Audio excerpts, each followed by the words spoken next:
Okay, good afternoon, everyone. My name is Sabrina Kofer, and on behalf of Choice and ACRL, I'd like to welcome you to today's program, The State of Open Books, Where Are We Now, Where Next, which is sponsored by Taylor and Francis. This session is one in a series of sponsored webinars from Choice and ACRL that addresses new ideas and developments of interest to the academic library community. I'll just put a couple links in the chat where you can register for upcoming webinars and watch previous webinar recordings. Before we get started, I'd like to point out just a few features of the webinar software. All attendees who join the presentation are automatically muted and your cameras are off, so don't worry about generating any noise or feedback. We've got that taken care of for you. In the main area of the screen, you can follow along with the presentation materials. To adjust the size of the slides or video, you can use the divider in the middle of the screen to slide the sizes to your liking. We are using the Q&A feature today. Please use it to ask questions of our speakers or share any comments. We'll answer as many questions as we have time for at the end of the presentation, so please do type your questions into the Q&A module as they occur to you. You can also use the upvote feature to highlight questions you like or would like to be addressed. Also, there's closed captioning available for today's session. To toggle the automated captions on or off, please use the CC button on the bottom corner of your screen. Last, please note that we are recording today's program, and everyone who registered should receive a follow-up email with a link to the archive version and where to access today's slides. And with that, we're ready to get started, so I will hand it over to Deb. Hi, everybody. As I've said, I'm coming from Vassar College in Poughkeepsie, New York. Just a few words about Vassar College. We are a small liberal arts college with about 2,500 undergraduate student FTE, and we have about 360 faculty who are teachers here. We have traditionally been part of the Seven Sisters. We were originally an all-women's college, and we went co-ed way back in 1969, which is almost ancient history now. So we've been male and female and anyone since 1969. So we have a very strong tradition of going to the source, which is sort of a little mantra that we have here at Vassar College for the emphasis that the college has always played on the importance of primary source materials for student learning and research. And we have also a huge number of interdisciplinary studies and programs that students can undertake while they're here. In terms of the library, our mission has always been to support the curriculum and the teaching that's done by the faculty.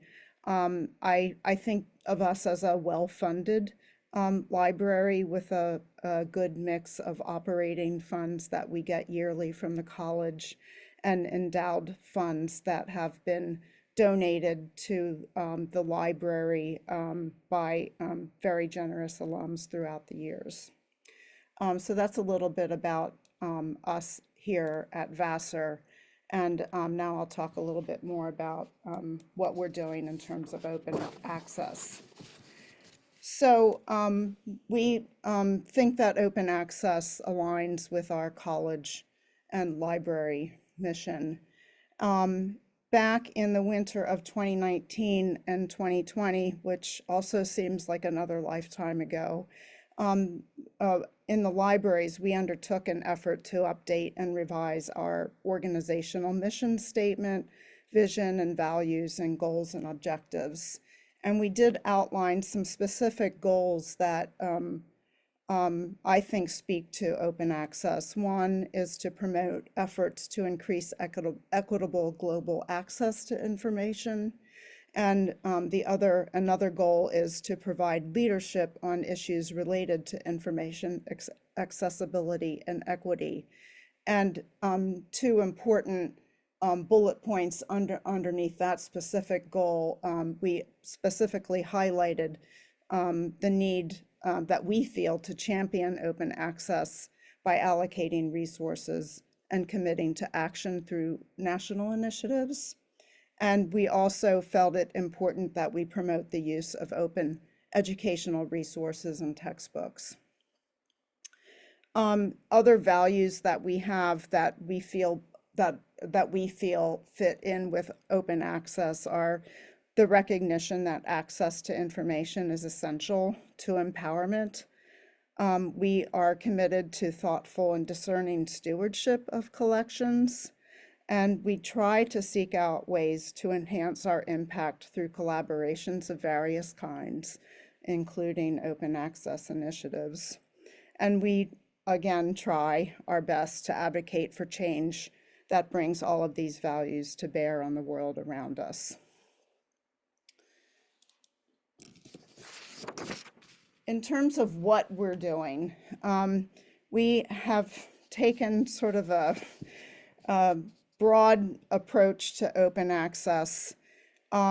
We have a number of books, programs that we've been involved in throughout the years. We've invested in Knowledge Unlatched. Is that what it's called? Yes. Currently we have a few of their collections that we're funding. You can see them on the screen. We've also started to participate in the JSTOR Path to Open. We've been participating in the MIT Press Direct and the Taylor and Francis Pledge to Open and the University of Michigan Fund to Mission. So we've not shied away from participating in books, open access programs.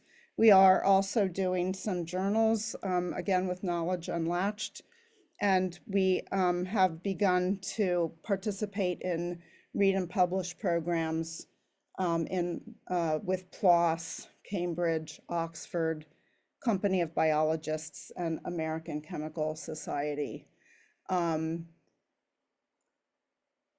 We're also members of HathiTrust, and I don't know whether or not that really is considered an open access program, but we are members of that. And we're also members of Lever Press, which is a open access book publishing initiative from the Oberlin Group of Libraries, which is a loose consortium of small liberal arts libraries. These books are published fully open access on the Fulcrum platform.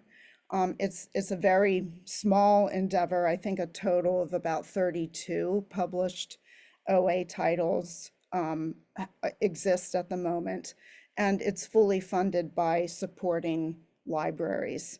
And in our case, the funding comes from the director's office, not the acquisitions budget. So I just thought I'd throw that in there in case anyone was interested.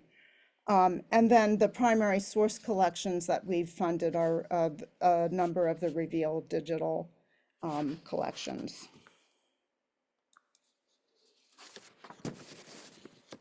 In terms of collection development and how we see open access fitting into collection development, I think the questions we ask ourselves are mostly the same questions we're asking ourselves about anything that we choose to purchase or license or fund in some way. So does it fit into the curriculum in some way? We see the curriculum as the guiding force for our collecting practices. So we are always asking that as the first question. Does it fill a gap in the library or maybe even the curriculum?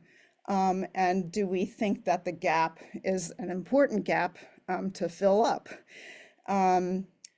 Does it support our wider goals of centering equity and promoting equitable global access to information? These are just a few of the questions that we ask ourselves when we participate in open access, and I feel like the projects that we've been supporting do fulfill and are positive reflections of those questions. In terms of sort of how well we manage all of this in terms of a strategy or an approach. I would say it's basically hit or miss, and we participate when we can. Sometimes in some years we are bigger investors than others, um, depending on budget issues and so on. I would say overall we're not very consistent, and we don't really have any goals in terms of dollars spent or type of programs we participate in. So we don't really have a clear strategy, I would say. We've basically just been um, taking things as they come and doing what we can, I would say. Our successes, I think part of our success, if you want to call it that, is we're not really thinking of OA as outside the norm for the most part. I think we see it as something that just is part of our collecting, um, uh, of what we do when we, do collection development. I do think that we're willing to experiment. We've tried the read and publish programs, some of which have been a pretty big hit, like the PLOS. We've had some increased participation with the PLOS program, which also has increased our subscription fee. And the faculty are using both Cambridge and Oxford read and publish programs. Again, it's not a heavy use because we're a small school and don't have a lot of faculty, but I think the faculty are using a number of our read and publish programs. In terms of books, I think that's another hill to climb. I think I'm not aware of any faculty member who's participate or published in any of the OA book programs that we're currently participating in, but that's okay with us. We don't participate in them in order so faculty have a means or access in. I think we're thinking of them as a sort of broader good for society.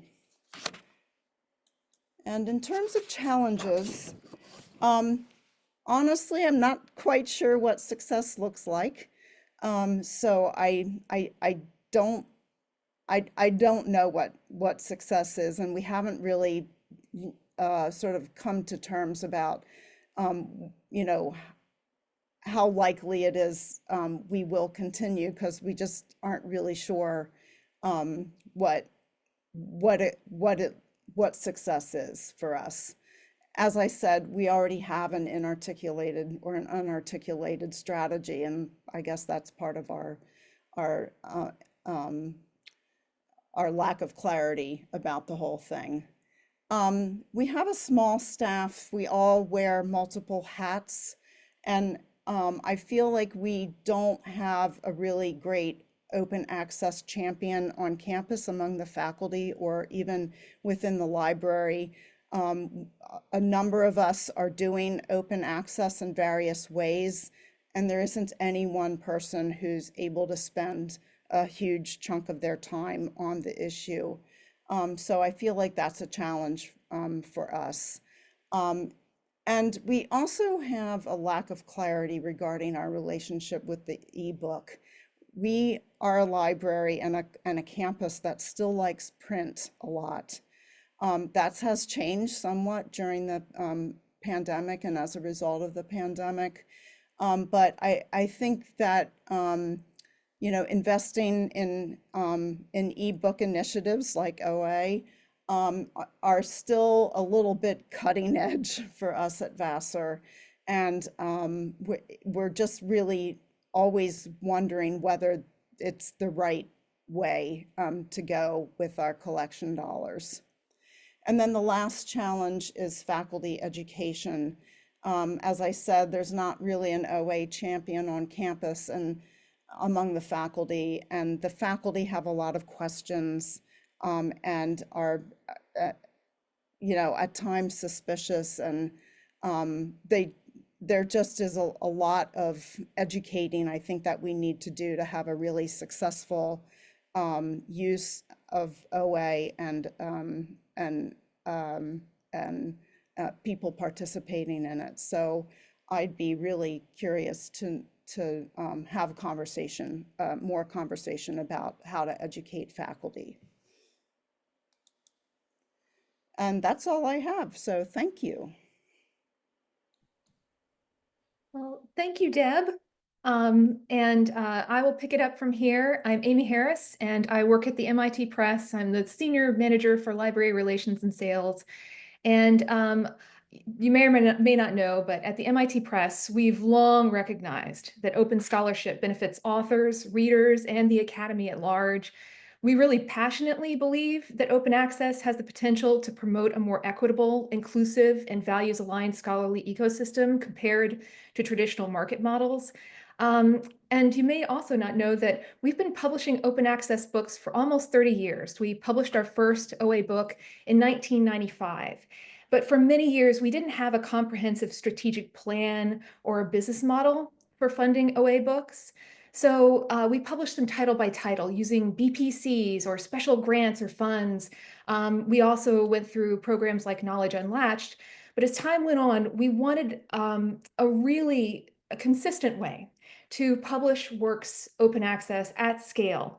And that really made us decide that we needed to take action and do more.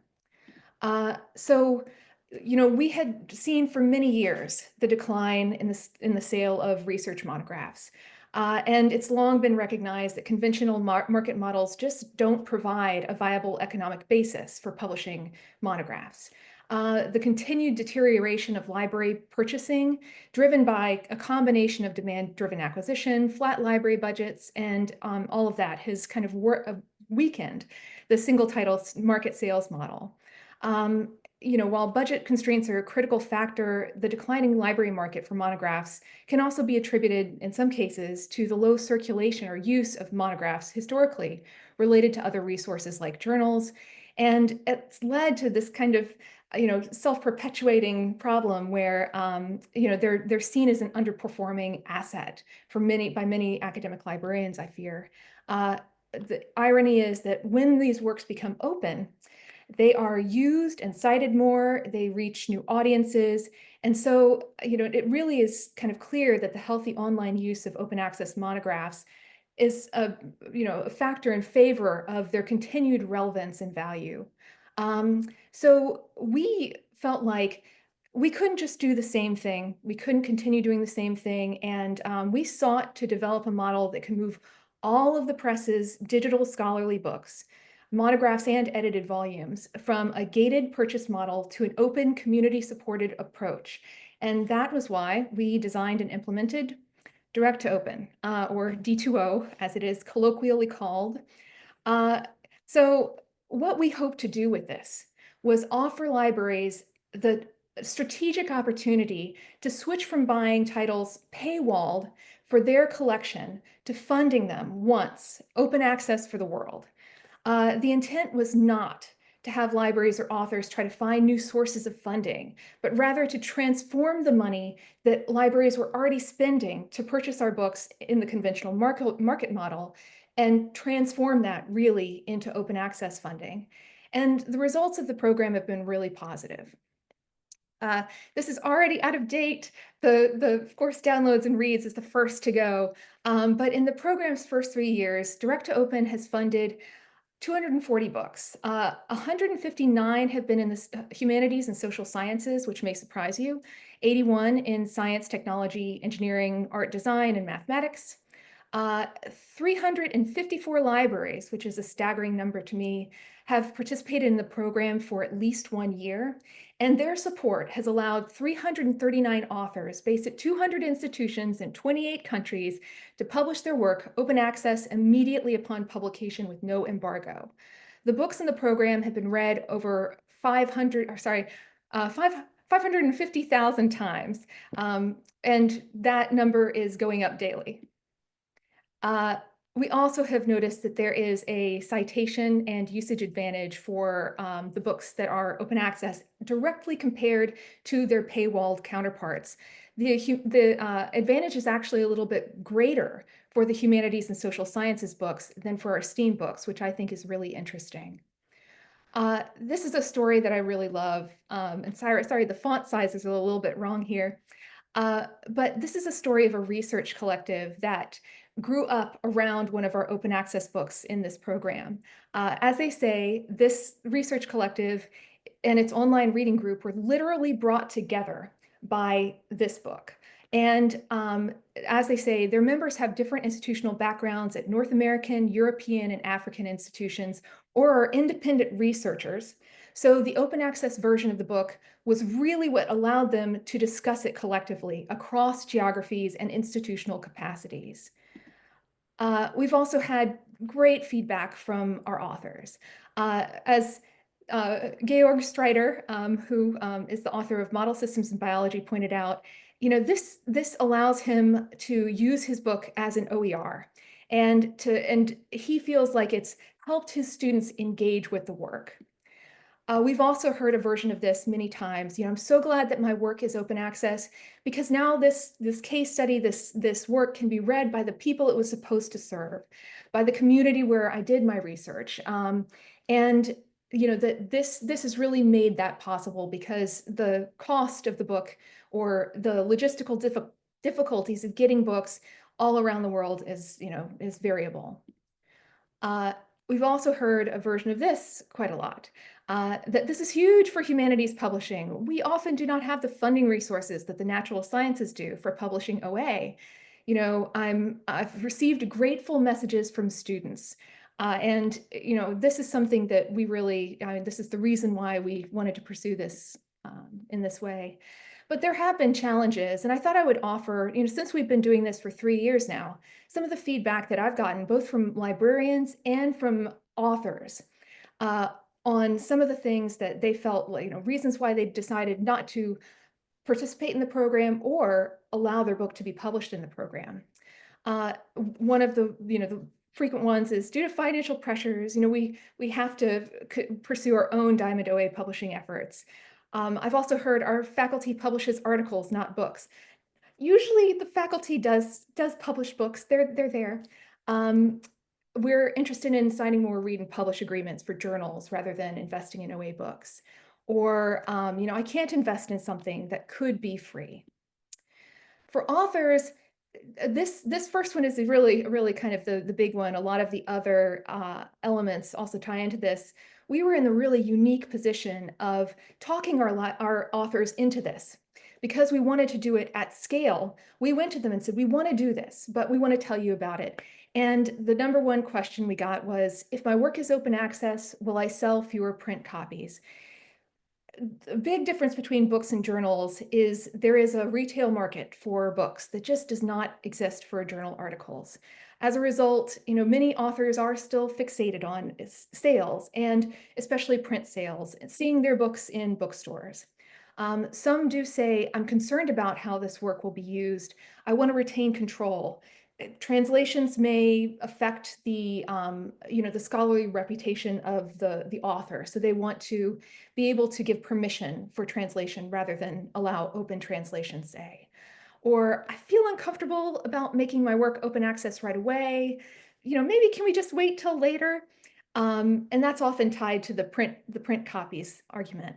And we also hear, I just don't understand this. Can't we just do what we've always done? But by and large, this has been really popular with our authors, and the results that we've felt we've been able to deliver to them, to the library participants, and to the academy at large is really been impactful. This is how we feel we serve the academia best. So with that, I think I am done, and I will pass it along to Emily. Thank you so much, Amy, and to Deb. Really inspiring to sort of hear the developments for direct to open and the author testimonials in particular.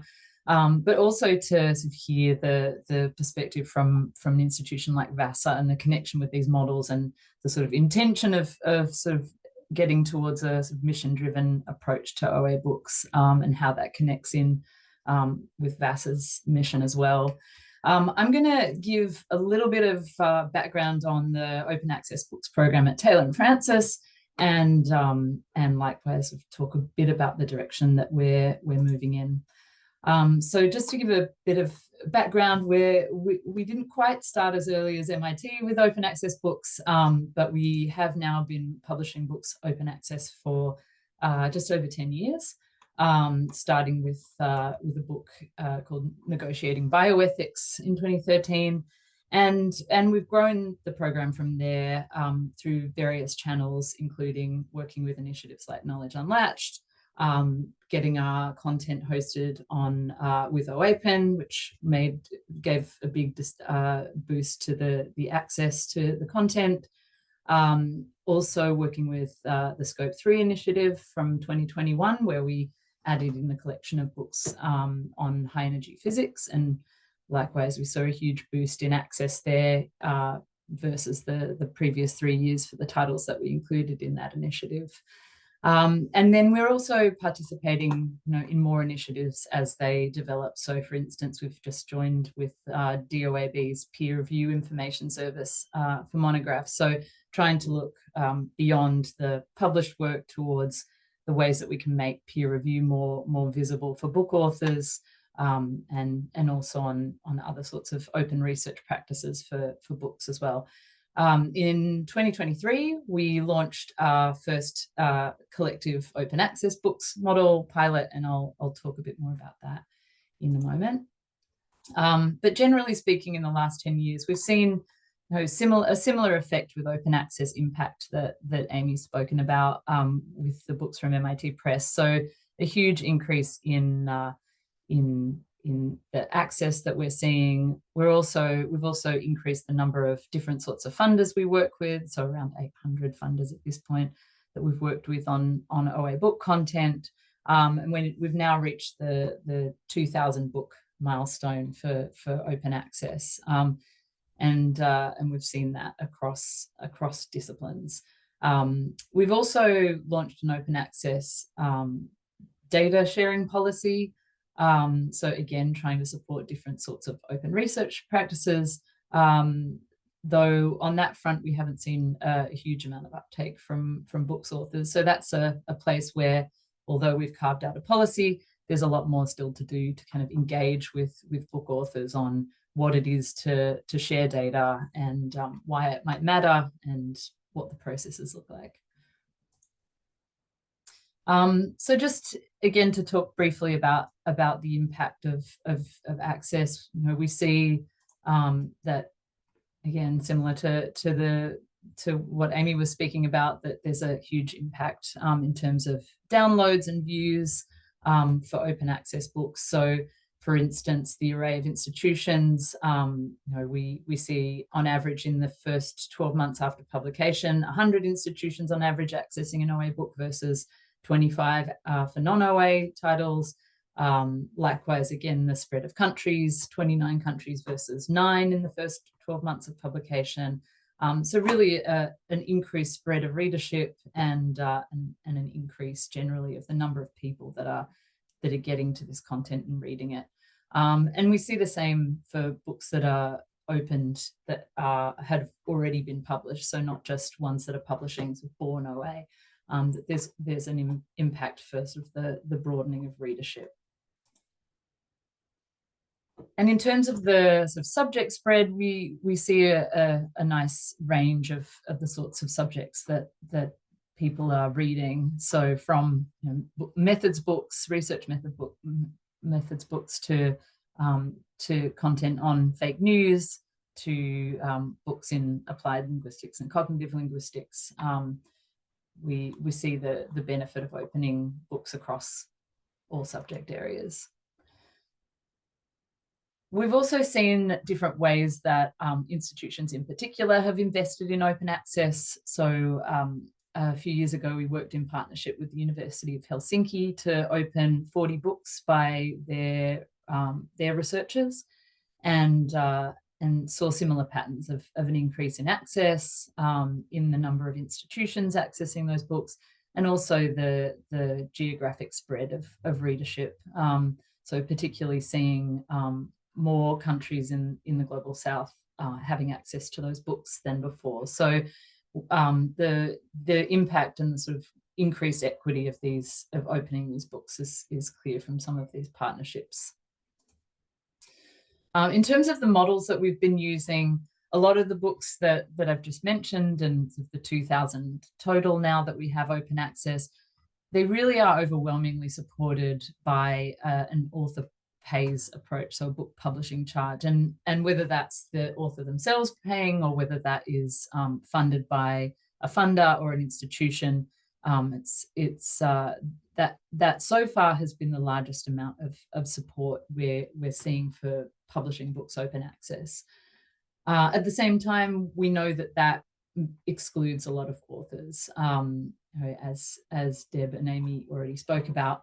If you have that barrier to entry, there are a lot of authors that just aren't able to find that sort of funding.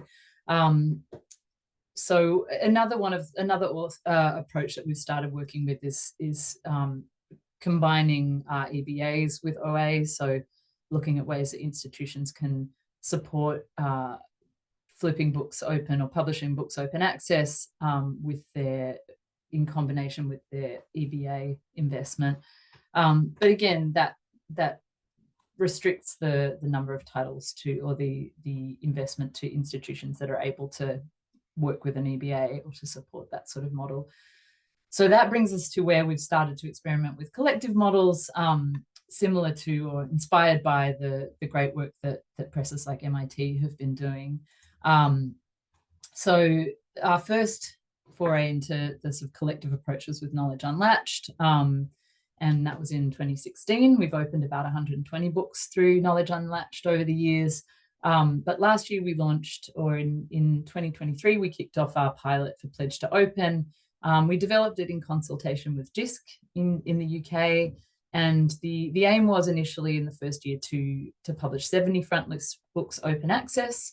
It was there was a guaranteed perpetual access for those books, and if they didn't reach the threshold to go open access, and we organized the books into subject collections that were based on the sustainable UN Sustainable Development Goals. So subjects like women's health, climate change, renewable energy. We tiered the pricing so that we could try to make sure that institutions of different types and sizes could support the model. And we launched it as a pilot because we really wanted to make sure that we had space to develop and change the model. And we got a lot of really, really helpful feedback. So there were certainly some challenges. We didn't include an incentive in our model, so it was really just investing in turning the books open access. We got feedback that there was some concerns around affordability. We also weren't able to release the title list because we needed to confirm with authors that they wanted to participate. We didn't know exactly when the model would, when it would be successful, so we couldn't confirm that, and that was challenging for some institutions. But we did get a lot of positive feedback that librarians were pleased to see that TNF was offering a collective model. And we were able in the end to open 26 titles, which we did in August this year. So that was 40% of the aimed total. And we did that with the support of 24 institutions. And we got lots of really valuable insight for the second version, which we've now launched. And we've added in backfile access for the second version. So 50 books per collection that you support. We have the title list for the backfile available. We also increased the assumptions around how many institutions would support it, which meant we could decrease the pricing somewhat. And we also simplified the ways that we'd structured the pricing. So we're hoping that will make it a bit easier to support. We've also changed the collection topics around. So now we're offering a collection in migration and asylum and global security, for example, and that we have running until the end of June 2025. So we're really looking forward to seeing how that goes and hoping that we get more support and we can get to 100% for the model this year. So in general, sort of the final thought, just in terms of what we're seeing with open access books at TNF, is that we've been able to open a large number of books, a lot of those funded through more of a BPC type model, but we know that leaves a lot of authors behind. So we want to make sure that we're adding more diverse pathways to enable authors globally to publish their works open access and ensure that there's more ability for authors everywhere to participate in making their books open. So with that, Deb and Amy and I had a couple of questions that we wanted to sort of discuss briefly, the three of us, particularly to return to a question that Deb had in her presentation and related to sort of where we're going with open access books, which is something I think that's been a challenge for all of us in trying to consider in accelerating open access books. We also need to bring faculty along with us, and I'm interested to know sort of how we might consider doing that in better ways. So if it would be great if people listening in could put sort of their experiences or their sort of thoughts around how you can educate faculty about open access book pathways. But I might send it back over to you, Deb, to see if there were particular things you wanted to suggest. Well, I'm really interested in the question. I think some of the ones that Amy raised, and because I've had them from faculty, especially about the royalties and the selling the print. Will they sell fewer print? And I know there's been a few studies that might suggest that print sales are might be okay, but I think people are suspicious about that, and I think like the biggest deal is just trying to educate them about the amount of money that they're going to receive for their book, and sometimes I don't know what to say about it, because I've always been under the assumption that that's something that they have to negotiate when they're at the stage when they sign the contract with the publisher. So I'd be curious in your what you might have to say about that. Yeah, it is a difficult question, because there are sort of more studies, a few studies now sort of that on average sort of indicate that on average there isn't a hugely detrimental impact on print, but I think the average is sort of is not necessarily helpful in answering an individual author's question, because I think it can really vary depending on the subject and and the topic of the book. Some books do see a positive impact for print, but I don't know that any of us as publishers can predict what that will be at the title level. Yeah, and of course, in our efforts to try to make our program as affordable as possible, we've done our best to keep costs low, and one of those costs is author royalties. We want people to be fairly paid for their work, because we feel like that's an equity issue too. But it's true that the folks who elect to go the open access route, they're prioritizing other values, usually above the monetary value.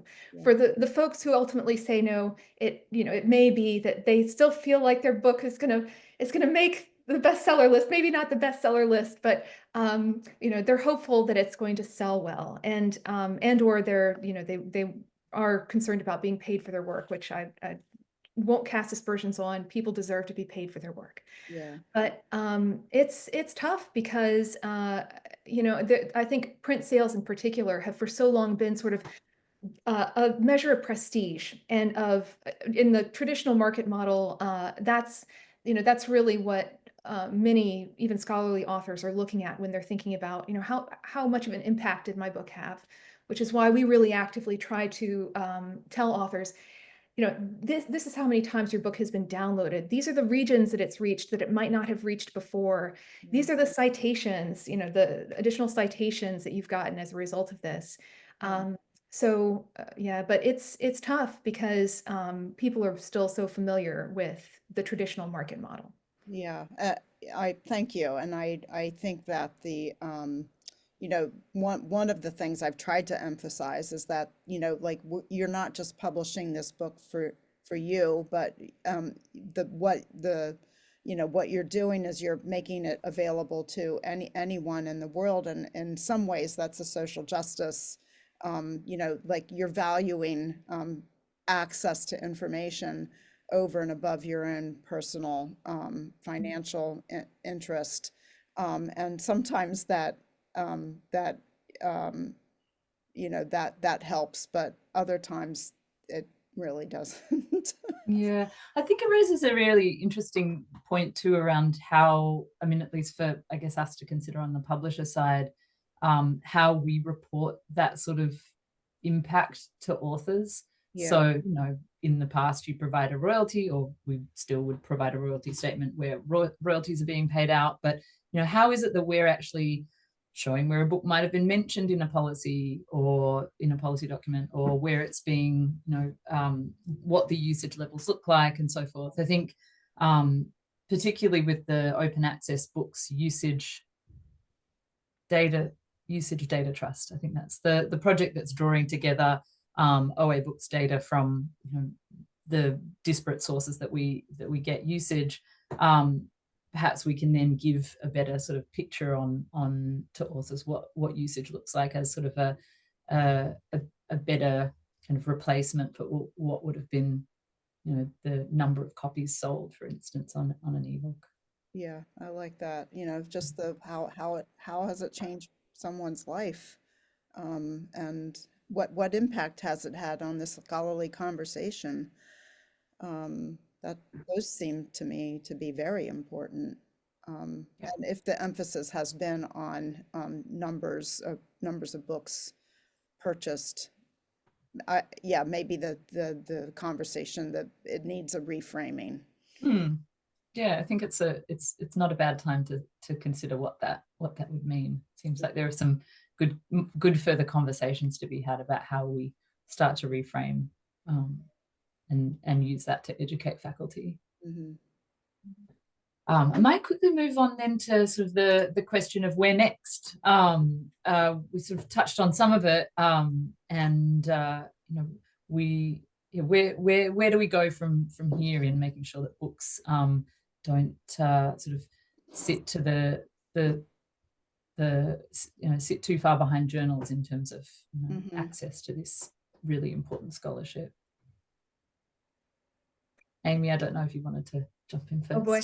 Yeah, it's a big one. Well, I hope that, we can continue to work together on models that, that serve the works and the academy best, that are models where, we're able to support humanities and social sciences scholars, in addition to the STEM scholars who frequently publish in journals, by not ignoring open access books and carving out space for them, in our publishing programs, in our budgets, library budgets. I certainly worry about the fact that the monograph budget at libraries has been in decline for many years, and will folks think about how that will ultimately affect scholars that publish books down the road? And hopefully we can do more of the same, because I sincerely believe that open access publication is to the benefit of these works, and it's to the benefit of the authors too. Yeah. I mean, I have to say that as a social scientist by background, and hearing you use the phrase "the view of books as an underperforming asset" is it's sort of nicely but painfully phrased. But I think that's often sort of when metrics when certain sorts of metrics are overlaid on books, especially when they come from the journal side, it can feel we're not properly viewing the value of books and what we're losing by not supporting them. In terms of participation by libraries, I was kind of curious, Emily, in your feedback, the feedback that you had from librarians about the incentives. Yeah. What did they want? I'm curious. Well, I think that generally speaking, using a collective model where other models are already out there. So for instance, with MIT's model so successful, as well as other like Fund to Mission and other models, Michigan's model, the COPIM model that Central European University Press and others have been using. I think it's unsurprising that when libraries are assessing our open access books model, they're sort of looking across what else is available. And I also think too, in the context of sort of the general collective action problem, when libraries are supporting an open access model that is, of course, really important in that you're investing in making something go open, but at the same time, you don't get to sort of have anything that's just for your library. It, that's sort of where a lot of the sort of discussion around collective action, free riders and so forth comes in, that if institutions don't see sort of something that they're owning for their own library that they can sort of argue for the value for, it's just harder to get support for that sort of model. I think a lot of times, and correct me if I'm phrasing this wrongly, but I think if for a traditional collections budget, for some of that to be carved out for a fully open model that doesn't have anything that's sort of yours as part of your collection, it's just not really how library budgets are structured. And for some institutions, it's really not even something you can invest in. So that's why we wanted to look at what we could do to sort of add something that would actually be in a way kind of a purchase or an addition to the collection of a library. So that's the backlist inclusion, which is also something that MIT's model does. And that was really it. So it was sort of comparing to other models as well as considering how collections budgets function. I see. Mm-hmm. Yes, and I'll add, because I think this also touches on a question that's been entered into the Q&A. So part of what we did to try to mitigate the effects of people saying, well, why I can't pay for something that could be free or that is free. We do offer free term subscription access to backlist collections upward of 2,400 books that we hope will be a tangible local benefit for libraries supporting the program. So this is something that you get because you support the open publication of the new books, but it's not something that you get if you don't. And so that's something that librarians can point to and say, we're getting this as a result of supporting this program. I shy away from the term free rider, and I kind of think about it in terms of legitimate participants, people, libraries, institutions where, we've typically published a lot of the faculty who really use the ebook collections, who have, historically purchased a lot of titles. Those are the libraries that I really want to reach, because those are the libraries for whom this program is going to be the most successful. And where there's going to be the most sustainability. I would look at a library where, they didn't have a lot of engagement with our content before, and ultimately that may not be successful. They might participate for 1 year, find that it doesn't really make sense and move on. For the long-term stability of the program, I really want to find the legitimate participants and allow the people who are not legitimate participants to enjoy the benefits of the program. That said, we really rely on libraries coming back for this to be sustainable. And that's where we are yet again this year, in year 4. Year 4, amazing. I also like that the idea of sort of rethinking what free rider, like not using free rider, but rather sort of looking at, you can't expect everyone to be able to or be interested in participating. Who are the kind of core sort of users? Who are the highest participants, and how do you sort of increase that partnership and that relationship with those specific institutions?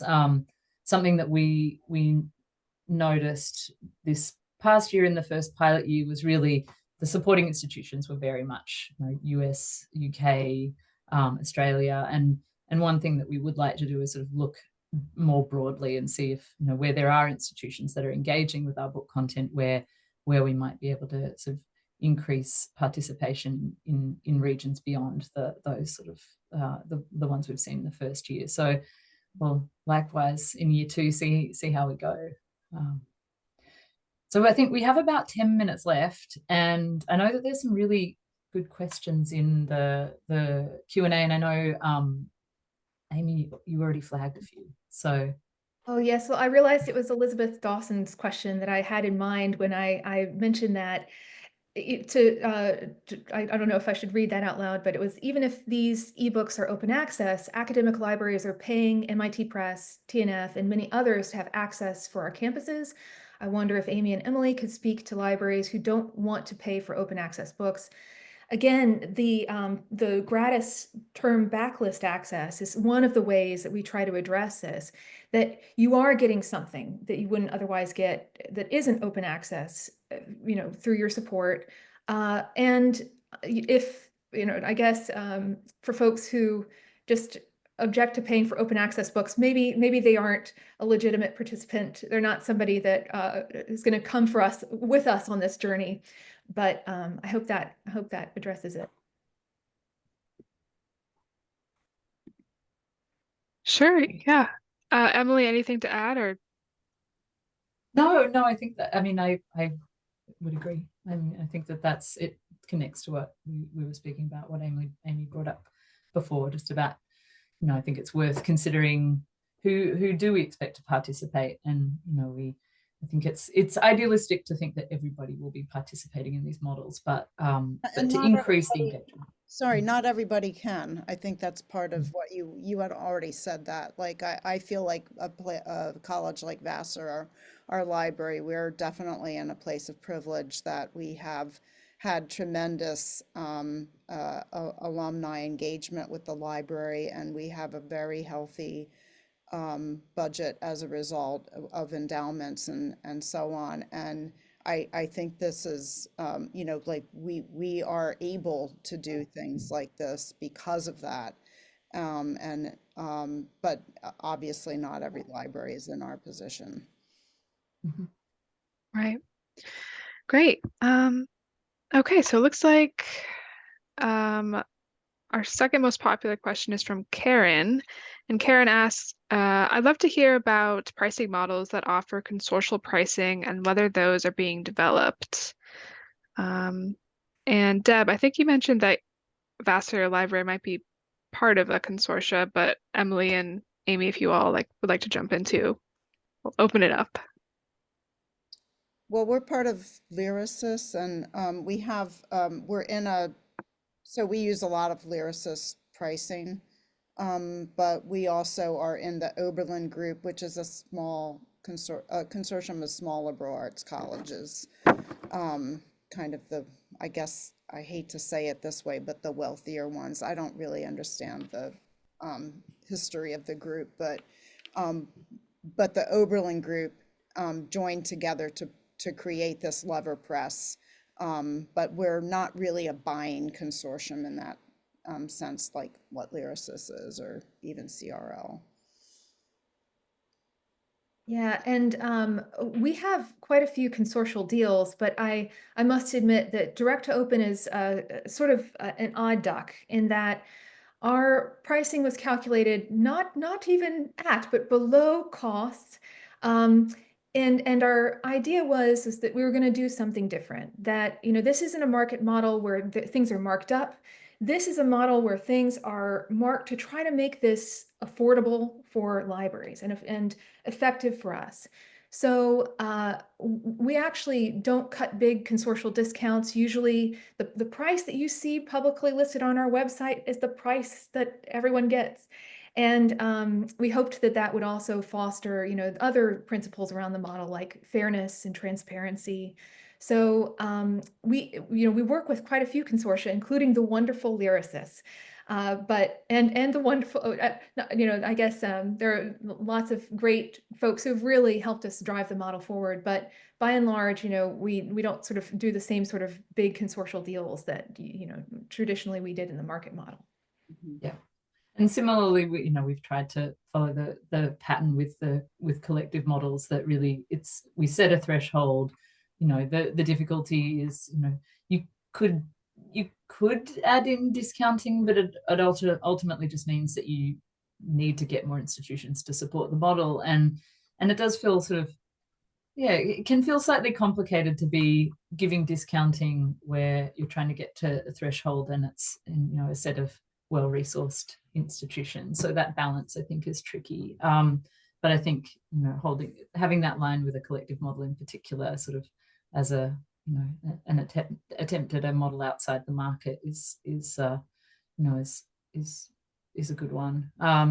You know, one of the lines of feedback we have gotten, and you know, I imagine Amy has seen this as well, is, you know, yes, we'd like to support your model, but what about our authors? So it's I guess the opposite of what you've said, Deb. You know, that there's an interest in supporting a collective model, but that it would be, you know, that particularly some larger consortia would rather see it as an investment in the authors that are part of that consortium. And I understand that. I mean, you know, in the ways that resources are constrained and that you want to see impact for the authors that are at your institution. So, I mean, I think those conversations are sort of more like separate from a sort of collective model conversation where you might sort of approach it more as a standard sort of sales, I guess, sale, but no consortial model per se in that collective sense. Got it. Okay. And I want to get to a question that Amy flagged from Barbara, who asks, is there such a thing as diamond open access ebooks? Yes, there is. So of course, you know, I want to, you know, nod to other publishers who were doing this way before we were, you know, Open Humanities Press, Punctum Books, you know, and the folks who are part of that collective. The definition of diamond open access is, I believe, don't quote me, but that neither the reader nor the author pays. So we consider, for instance, direct to open to be a diamond open access ebooks model, because we use library funding and other sources of funding to make the books open access. The reader doesn't pay, the author doesn't pay. And so there are indeed, Pledge to Open is also a diamond open access model, Fund to Mission, was Opening the Future. So there's a proud tradition of diamond OA ebook publishing. Yeah, I mean, I think just to sort of add to that, I think we trip over ourselves with terminology quite a lot in the open access space, and I think sometimes that is really important. You know, there is value in sort of that semantic discussion, but I also think that we can get a bit sidetracked by trying to define whether very particular parts of different models, you know, do or don't fit into a definition, a very standardized definition. I think, you know, I think that sort of, it's free for an author and it's free for a reader. You know, taking that as the broad definition for diamond, yeah, I think that, you know, these are really good examples of, these models are good examples of diamond OA books models. Great. Yeah, I think we have 2 minutes left, so maybe I'll sneak one more question in and then we'll wrap up. We had a question that just came in. Any thoughts about how to make open access books easier to be discovered, hence increasing usage than they are now currently? For example, via publisher's native site, Open OAPEN library, DOAB website, etc. We work very, very hard on this, very, very hard. So all of our ebooks are indexed with DOAB, OAPEN.